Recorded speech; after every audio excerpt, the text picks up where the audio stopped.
Hey Lena, Hi, Lee. welcome back. Thank Um, you. Thank you for joining the conversation. And um, so last time we are in your just the beginning of your third journey in India. Yeah. Yeah.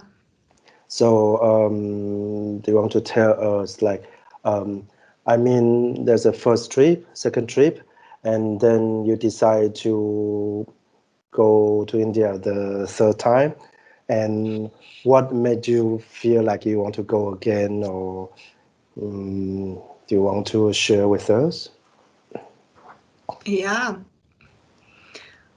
Yeah. So I would say, like, starting from my third trip, my relationship to India got Mm, a bit more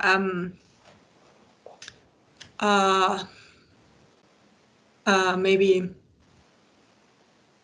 a specific purpose. It was not just my personal search, but I was also at that time enrolled in a PhD program at the University of Vienna in religious studies, and so since I do music and dance, I was super interested in how body practices like yoga and even Tai Chi or mm, dance or meditation or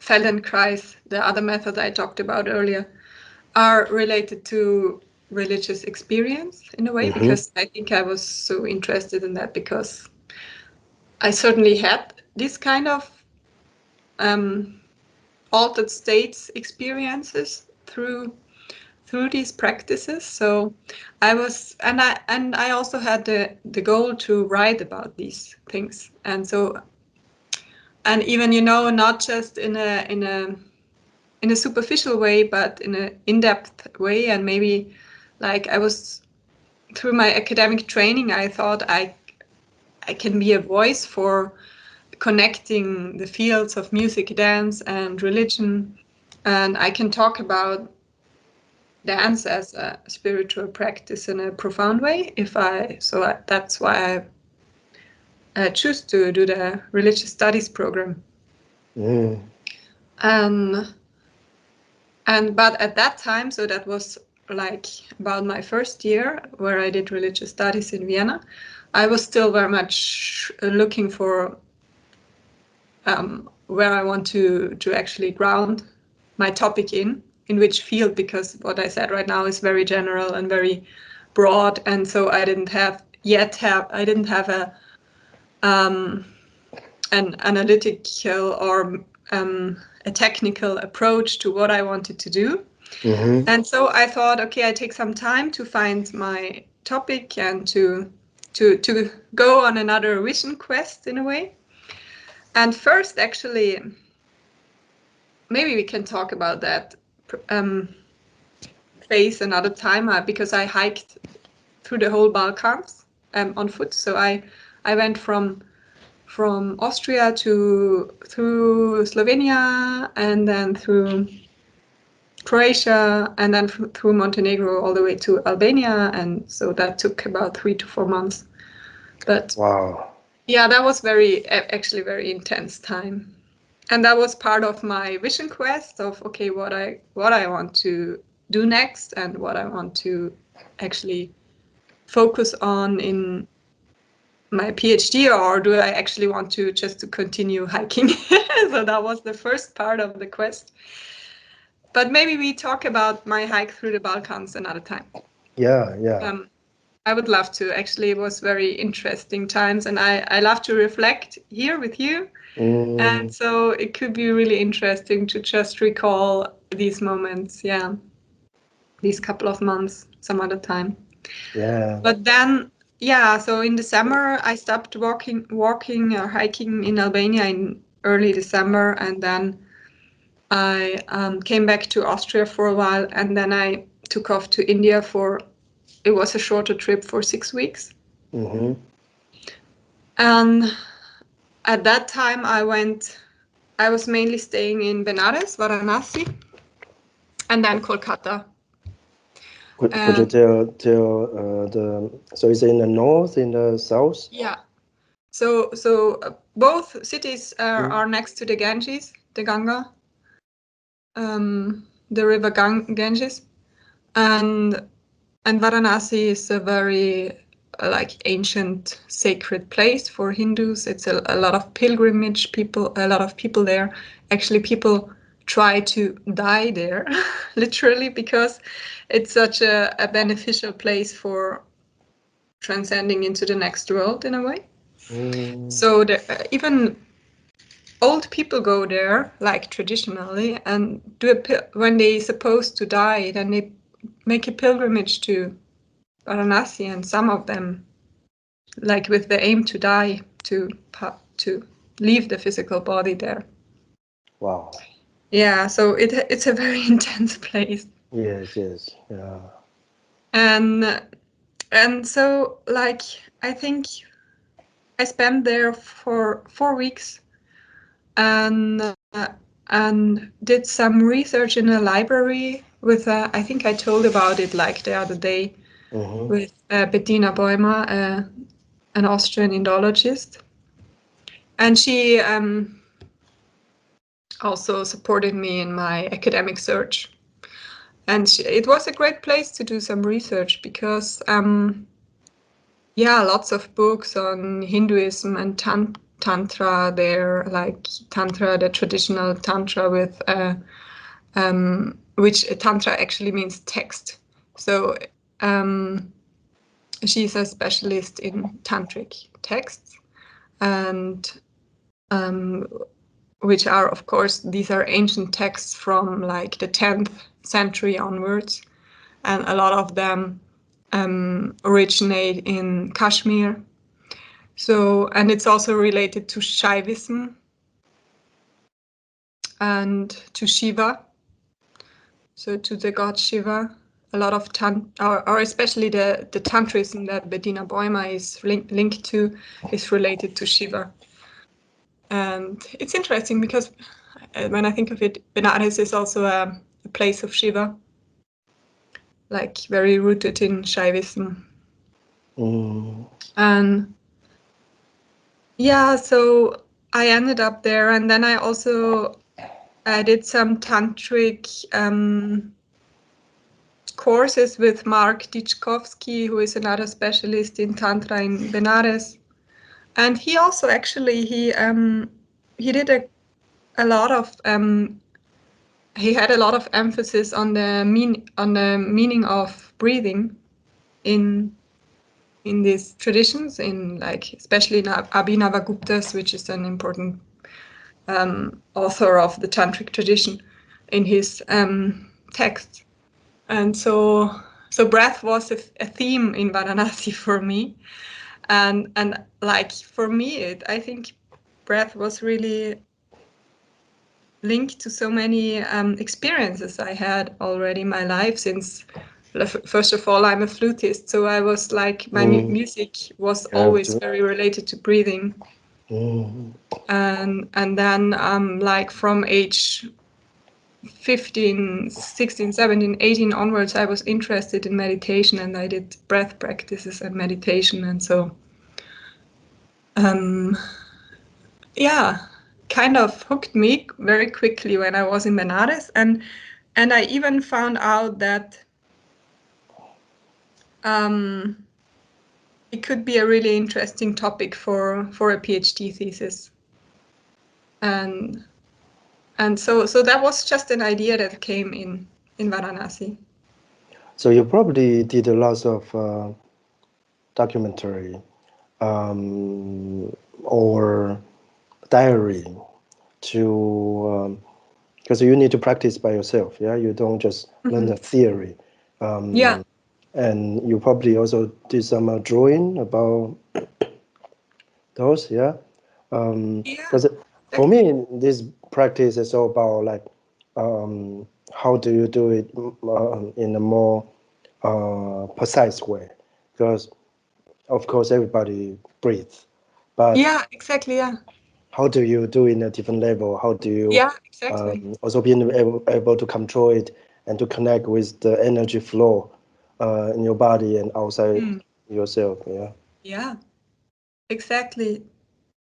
That's precisely it. And I think for me it was really, as you said, like like I have a line of like journals that is full of experiences and observations, and it's, as you just said, it's very helpful to to do it journaling also on it, because it's so, the practice is so intimate and so much inside that it's so helpful to put it somewhere in order to reflect better on it.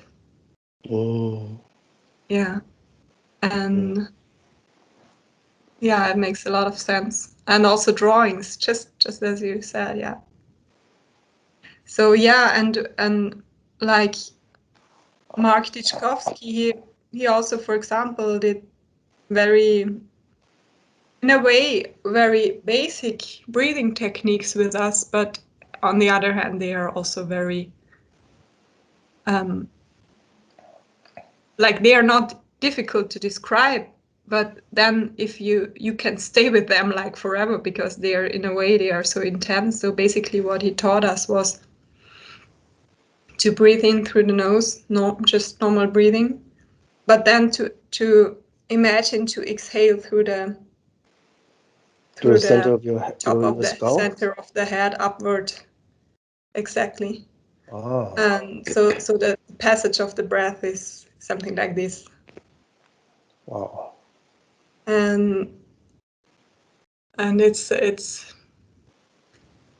very it's in a way simple, but also very substantial. Yeah. And that is, of course, related to the yogic ideas of how the prana moves inside the body, and that how the prana is connected to the life force and also to the jiva, to the essence or soul inside yourself. And like even the yogic texts, a lot of them say that once you die, the body exits through the top of the head.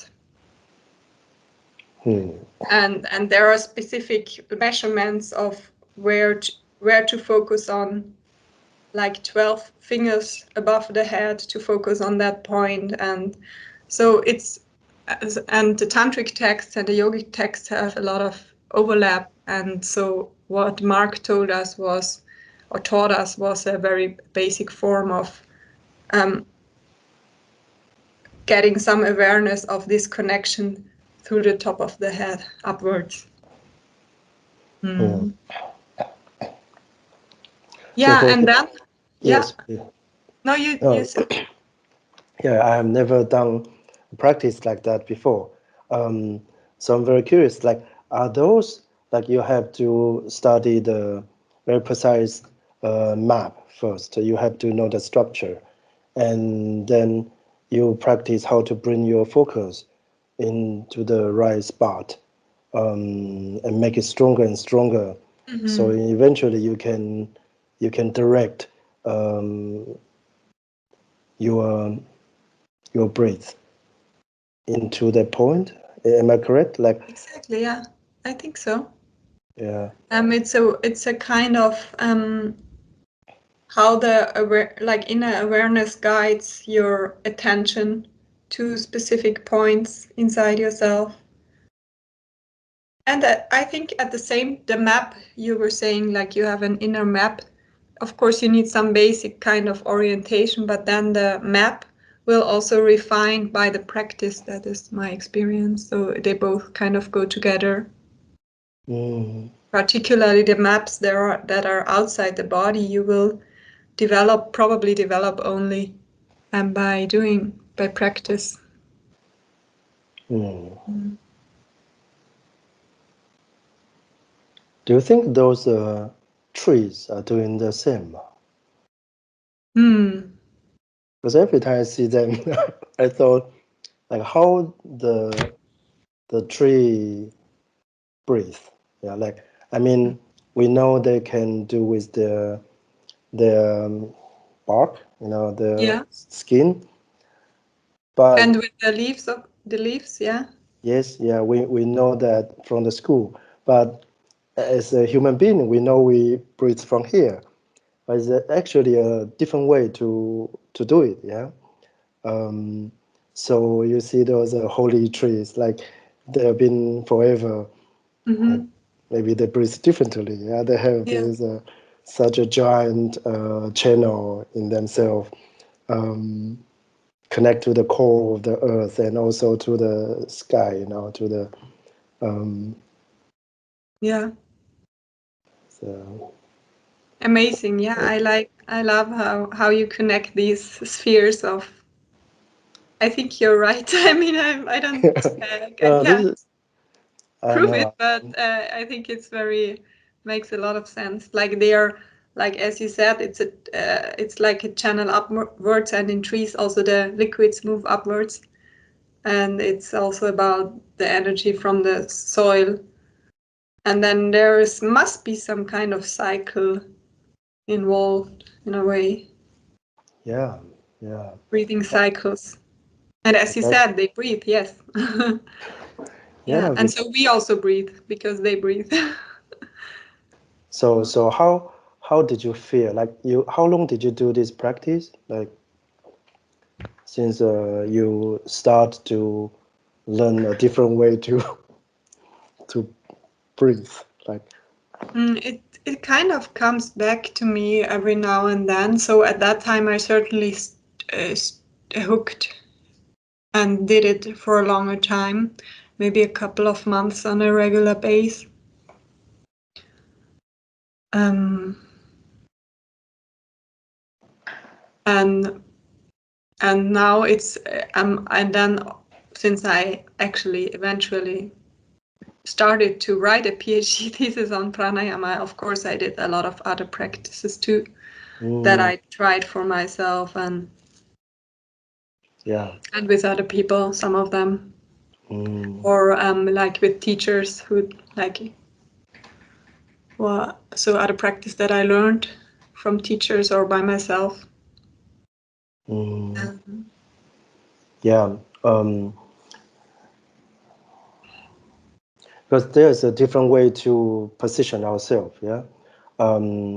I think, for example, we are if we see ourselves as a physical being, mhm, we stand on this earth, on the surface of the earth, and we basically walking on the surface surrounding the earth.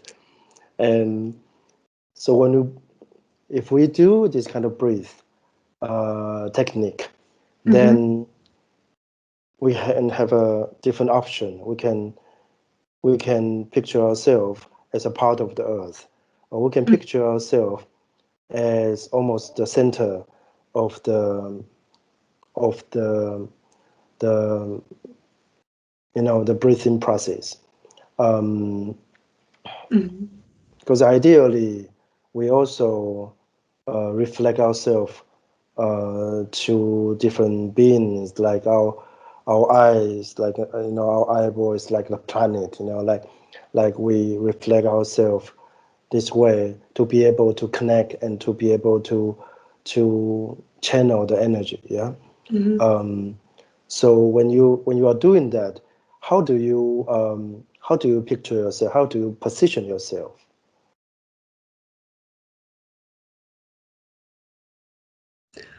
Um, like one of the most fascinating things with these practices is that it's every time you sit and do it, or even if you just do it in everyday life, like while listening to some music or whatever, or going somewhere or going for a walk, um, it's every time is so different.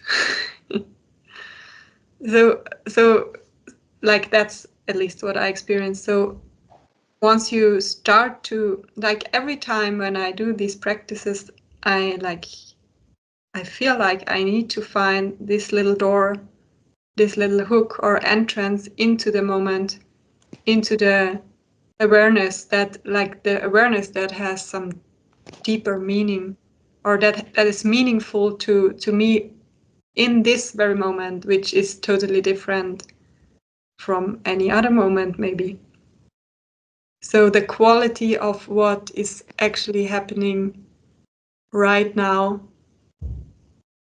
is, I think that's the key aspect. And once you start to hook into that, and it doesn't work every time for me, like if I find this little door, then the practice will be effective or very intense sometimes.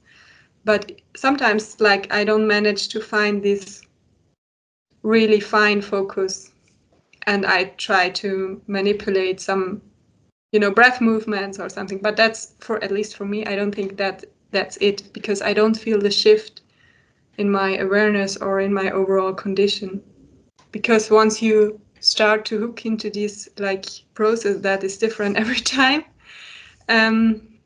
you will notice a profound change also in your overall body. And so that's also related, of course, to the breath, but not just the breath, but the whole body will react, and the consciousness can expand or settle. Yeah, so that's in a way, I think that is one of the most fascinating and difficult aspects of it, that it's so subtle, and so the breath is so highly volatile, so fluid, that it is so different every time. And which also makes it difficult to nail the, to give specific tasks to the breath, at least in my opinion. But maybe you have some similar experience with that. I'm very interested in this movement you mentioned. So, is it like a certain experience you had in the past, like you trying to regain this experience? No, it's not like. Yes, in a way, it helps to know that you have already felt the change. But then also, even the change can be so different every time. Like, it's not always, at least for me, the same state where I end up going. So it helps to have some experience, and it makes it easier to connect.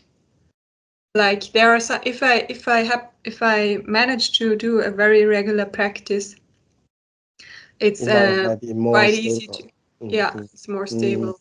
Yes. Or the effects of the practice may be felt throughout the day. Yeah.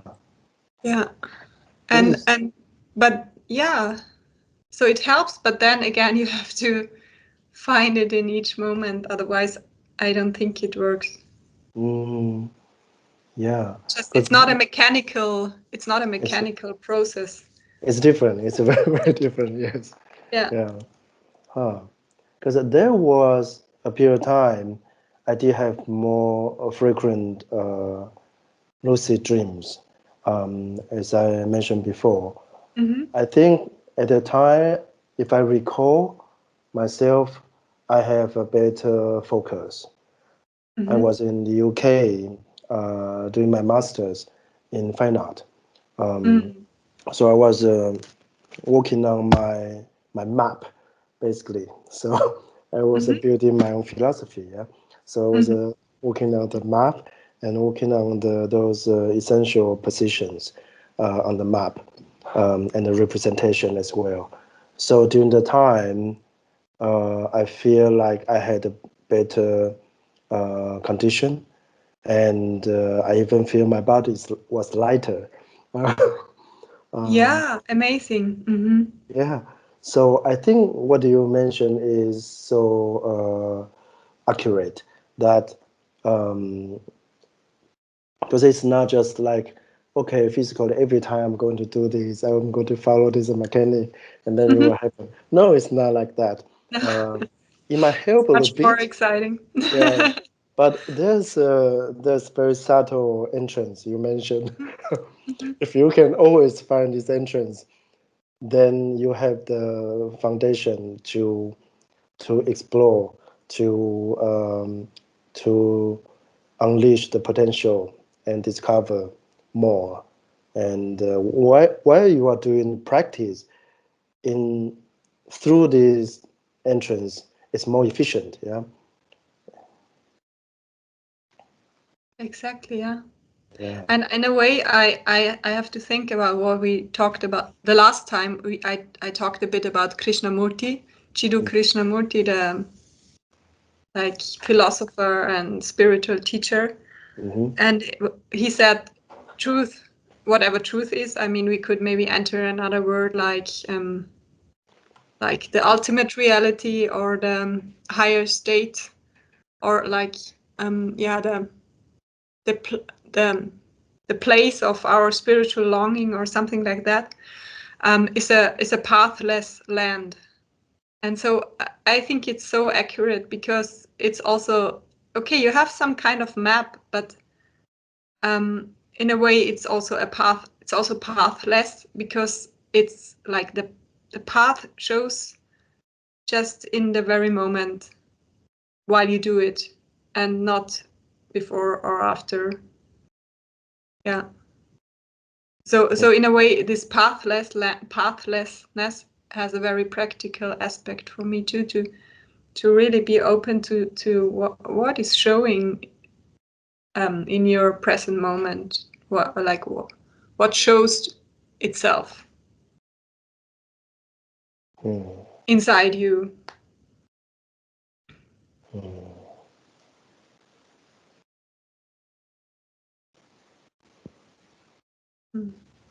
And what you said about feeling light in the body, as far as what I understood from you, you felt that in a time where you refined your artistic practice, right? Yes. Yeah. I It's was very interesting. I was I was studying fine art in Yeah. University of Brighton, and on the yes, it is called fine art practice, but I'm basically just focus. I just focus on my own practice. Basically, I don't care about it's art, it's about anything. I just because I've been doing that since 2000, and I, here and there, and I thought this is my chance to somehow accomplish, um, something. At least I can have the basic form of my own understanding of the world. So I basically start to draw the map, and interpret the the language, the usage of language into the picture, basically. So I try, because I believe that would be more suitable for me to use as a tool. The tool not only for understanding the world, but also to use it when I have a lucid dream. I can memorize easier. I think I'm more like, not through the language, but through the picture. So that's the goal. But obviously, I still did a lot of writing to describe what was happening. I also document my own dream. So when I can remember, I try to write it down. I analyze. Okay, so this is a situation, and what does it mean? What is the reaction? Should I follow a certain step to be able to do another practice? So so basically, I was drawing the world map in my mind, and then the documentary of dreams. Okay, but the world map, is this like an actual map, or you're saying you were drawing it inside yourself? Yeah, it's not a geography, obviously. Yeah, yeah, no, It's but it's not. It's also not an artistic sheet of paper where you draw a map, but you draw it inside, right? both. I do both Both. because Okay. I try to, because it's a fine art course. So obviously I Yeah. did lots of drawing. Oh. But when I do it, I try to reflect to myself. Yeah. So I was trying to examine. Uh, this is the right position? Is it, my understanding of the world, how accurate it is? I also have to remove a lot of extra knowledge which I received, but it wasn't. Eventually, I don't think it is so accurate, so real. So I'm trying to. So it's like all. I believe all, practice. You begin from too extreme, yeah. Begin from something rough. So I was trying to begin something more, less precise, and then I try to make it more precise. So I try to find out, what all those positions and what is the connection, the relationship, and also the law, yeah, behind them, and the basic of different creations, as in my knowledge. So that is helpful for me to clarify many things, and Right. also it becomes some Amazing. kind of tools I can use. Yeah. So, So so do you still have these drawings of these times and your journals? yeah, yeah. I didn't keep all of them, Mhm. unfortunately. But I keep some of them, and I think those processes are very useful. I no longer doing that, but um, yeah, I remember I had this very strange dream. Um, I saw a figure, some kind of figure, you don't know, it's like human-like figure, Mhm. and then it's not really friendly. Mhm. And when I see this figure, I immediately realize I should point into point at. I don't know, did I point into, but I point at somewhere in between his or her eyes here. Uh-huh. Like that I think that kind of reaction in my dream is like I'm using the tool where I analyze what it is and my focus into something more specific. So I can, in a sense, I also use it to protect myself when there's, offensive figure in my dream. So, so, so I think it's a very practical, at least for Yeah, me.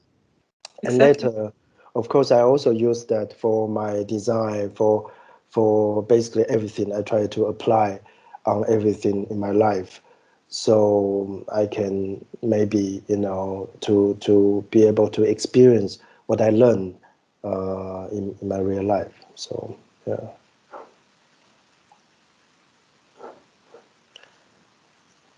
Amazing. I would love to see or to hear more of that, your time also, like your time in the UK and when you did all these drawings and the lucid dreams. Yeah. Um, I mean, unfortunately, I don't have a frequent lucid dreams right now. Um, but once I had a chance, I try to do those practice, and that's why I was asking this question about position, because sometimes I have a difficulty to position myself, especially when I have a lucid dream. I feel like it's so precious. Hmm. So I would like to I would like to do something, and but And to enter the state again. yeah, Yeah. and when I was there, I want to go to another level. Yeah, um, I think naturally, maybe I had a better, um I have I had more advantage to do this kind of practice than many people I know. But I wasn't able to make it a regular, you Hmm. know. Yeah, Case. it's the same for me. It happens in phases, especially with dreams. Hmm. Like like this December and January and even into February was like for 3 months, I had like super intense dreams with that really guided me through some difficult issues with a relationship. And I didn't feel very strong in my everyday life at that time. But in my dreams, I gained a lot of strength through the dreams. That was so fascinating. Mm. And with very like top specific interactions, especially with animals. With animals? Yeah. Mm. Wow. Do they change? Like in my dream, there's lots of changing unidentified figures. Like how about are they stable? Do they stay in the same form, or do they Morph. Mine, in these dreams that I think of right now, they were they stayed in their form. Mm. But I also experience a lot of morphing in dreams. So yeah. Mm. You know this British artist Francis Bacon? Mm-hmm. Am I correct? Like, Yeah. you know, he's a painting, yeah, very violent kind of painting. You know those figure in. I saw these kind of figures Okay. often, Wow. yeah, and it can be really violent. It can be, or it can be really smooth, but they they don't normally keep in the same form. Um, and but I think this is for me. This is more like a reality. I mean, in our daily life, we see everything. You know, this is the cup and this is a phone. Like, Yeah. I feel like this is more like an illusion. This is more like because we start to believe. You know, those ice. In Canada, we have lots of snow, lots of ice, and then in the end of normally in the end of February, you see those pile of ice become so hard and Mm-hmm. so it's like stone, yeah, Mm-hmm. it become like, so we feel like, okay, they are not going to disappear. They will be here forever. Mm-hmm. It's the whole fear because you can't even clean them, it's so hard, Yeah. yeah, Yeah. and then after a week it's all gone. Yeah. Yeah, Yeah. Great. Mm. I feel like this is more like a reality. Mm-hmm. We hold it so tightly, so we think, oh, it's not going to go anywhere, this is going to be forever, Yeah. but it's Yeah. not. Yeah. Yeah. Exactly. Yeah. Yeah. Change Exactly. Yeah. is so crucial to. It's the flow of life, no? The Mm, yeah. yes. Yeah. Um. Okay. We've been many places, so let's come back to the library. Okay. So Okay. uh, Now we return to the yes, life. we return to a library in India. So then, so this is basically what you did in India for the third trip. Yeah. Am I correct? Yeah, and then I had a short stay in Kolkata, like for my first time in Kolkata with a friend. He's a musician, and yeah, we did a bit of music together. He taught me some Bengali songs, and I stayed for a week, and then I went back to Kolkata. Mm, And then I went back to Austria, and I told my supervisor, my PhD supervisor, mhm, that I had the idea of writing a thesis on pranayama in modern time and how it changed, like compared to the pre-modern pranayama. And mm, then he said, "Okay, well, that's a great topic. Nobody wrote about it, so you should do it." And mm, actually, when in the library, he said we returned to the library. I read one of his manuscripts because the professor in India, Bettina Bäumer, was a good friend of my professor in Vienna, And so she had a manuscript of one of his books, and there also I read about the meaning of breath in yoga, but also in occult societies and in gymnastics, and that there is a lot of overlap in the topic of breath between yoga, occultism, and gymnastics around 1900. So that basically also offered me, okay, it could be like my supervisor already wrote about this connection, so I could maybe expand on this, and so happened. And my fourth trip in India then was 5 years later, I believe. No, 3 years. 3 years. And in 4 years, yeah, whatever. That was a research stay on pranayama. So in a way, like my trips to India narrowed down from, like, in terms of the focus on a bit more purpose, on a specific purpose of what I'm going to do there. Like the first 2 trips were very open and very in a searching quality. Or just whatever falls into my lap is nice and interesting. But the third and the fourth trip were more focused in a way. Especially the fourth one was very focused on the pranayama, but not just the research, but also the practice. Absolutely. Of course, these both go together. So it was always clear for me, if I write a thesis on pranayama, it's not just will be an academic thesis, but it will be also an in-depth a possibility for me to dive deeply into the practice. You probably also maybe study some maybe Buddhism as well. A bit, but I would say on the side. I mean, I'm generally interested, and I did study I didn't study it like in theory a lot, but more, if so, in terms of mindfulness and a bit of Zen practice. But compared to what I did in yoga, the Buddhist approaches for me are, in a way, not that foreground.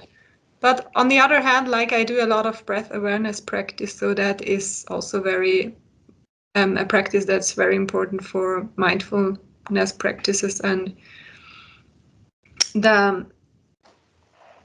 there are Buddhist practices that are exactly that. You just watch your in breath and your out breath, and whatever changes, you don't manipulate the breath, you don't force the breath to do anything specific, but you just watch the changes or the transformation that can happen just through the witnessing, which is a very powerful practice. So I do that actually a lot. So in a way, you're right. But not as consciously, not as I didn't do it as academically as I did the yoga. I see. Do you find this kind of practice is generally missing in the European culture? Like, because I believe European also have very long history, and I'm pretty sure there are maybe similar kind of practice, but for some reason maybe it's hard to find, or like Guillermo was talking about those people from the Betonia in the western north France. Yeah, the Druids. Yeah, he was talking about those people. I heard that season. Yeah, it's a great story. Wow, I love it. Yeah, I was so amazed. I mean, because when I was in Europe, I didn't have those connection. I didn't know, like, or maybe people are doing some kind of also mindfulness or spiritual practice, connect with the nature. Yeah, of course, Yeah, definitely. Hmm. yeah. Yeah, we tend to think that all this is an import from Asia, Mm, which, of course, like as you said, Buddhism or yoga is very strong in these. Like especially the breath is such a meaningful practice in both yoga and Buddhism. Um, Although understood a bit differently in each tradition, but it's very central. And but then yeah, but like for example, my supervisor wrote about um, hesychasm, like the practice of the monks of Athos, Mount Athos in Greece, um, yes. like in the from the 6th or century onwards, or maybe earlier. I'm not quite sure about the dates. But they did a lot of breath practices and mindfulness practices, and even like in yoga, it's very important to focus on how the belly moves Mm, while you breathe, or that's also what these monks did. yeah. And so there is even some comparison. Some people think like there is a link to what the monks did to yoga, and there might be a mutual influence. And Mm, so definitely there are practices, and especially like not just related to the breath, but how you can use your body as a way, as a portal of transformation, or as a portal for magic, or alchemy in that sense. Like for the mm, I believe for the druids and for these traditions, or that Guillermo is interested in the Templars and all that. mm, The idea of alchemy is super important. Like, but basically, it's about the merging of two opposites, and how you, or the contrast. I think you mentioned the idea of the rough contrast. Like, right, mm, you said like there is the rough pole, like the opposites, but how do you bring them together, and as a deep human experience, like what we use in meditation, where you try to merge body and mind. And so that is very alchemical idea. mm. And even the symbols of how the sun and the moon merge is a alchemical symbol, but you also find it in yoga. So yeah, very fascinating to think about. Yeah, indeed. Because I thought this is an important comparing to many other things. I mean,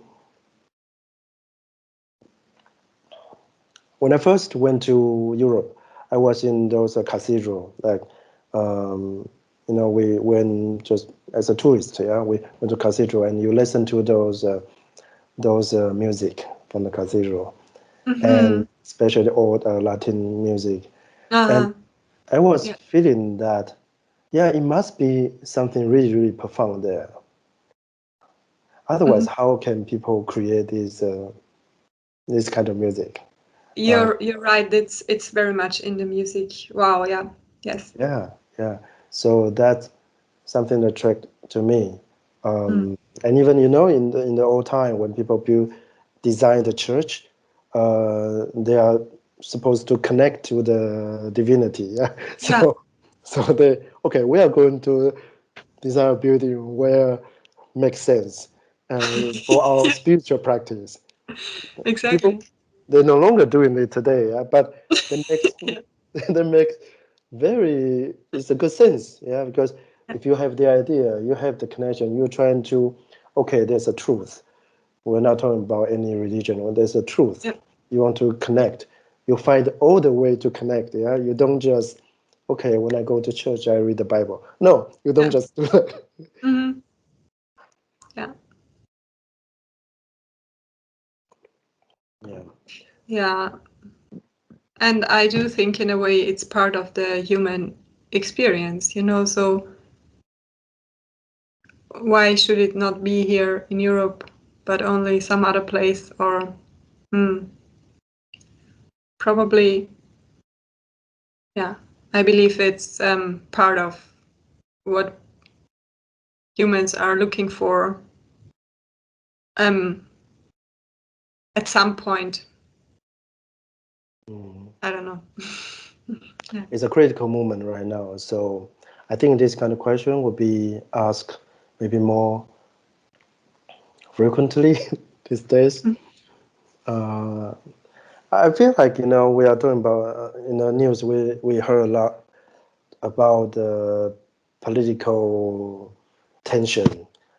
But I think the fundamental tension for human being right now is almost like, okay, which direction we are going to, Yeah. So while there are people focus on the so-called technology so much, and our human condition, even human body become weaker and weaker, because we no longer doing those important practice, we feel like, okay, we can become like almighty if I have this iPhone,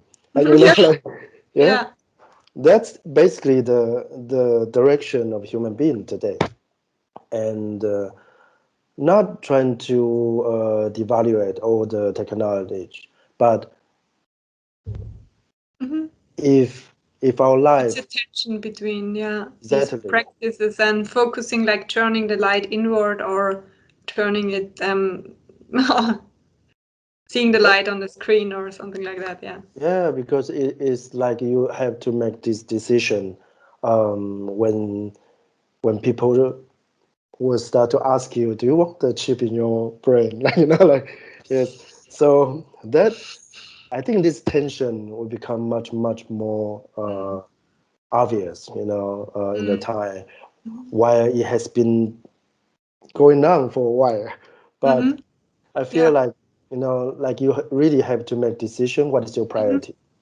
And do you actually benefit from what you do? Yeah, what do you choose in your life? Do you benefit just superficially, or in even in your inner part, you feel it's beneficial? You are improving. You feel like you are real. You don't just experience something fake.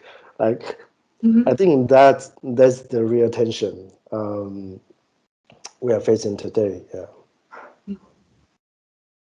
Yeah. So maybe we right now like there is nothing more to say. no. I'm still interested in what is going on because we're telling the story. So yes, we but finished. maybe next time, huh? Yeah, next time we can continue this, or we can just have free discussion. It doesn't matter. For me, it's about again, there's a focus and regard how to present it. I don't care. So Exactly. so we are talking about something important. That's what I'm interested in. Yeah, me too. Definitely. Yeah.